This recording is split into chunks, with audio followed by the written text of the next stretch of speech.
as entrepreneurs, sitting behind that desk for so long, we say we don't have time to exercise, there's just no time, or we don't have time to prioritize, packing ourselves a good nutritious meal or taking our supplementation in the morning.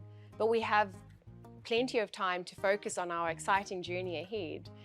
We can make the time. It really just is an excuse. And I think that carving out that time every day in small daily habits, so introducing 20 minutes of a fast walk around the block, it's going to take you 20 minutes, but it's actually going to change your mental state and give you more clarity of thought, which is going to enhance your journey and keep you going. So introducing those small habits and having that collagen jar next to your coffee coffee machine that you can add it in the morning or take it with you.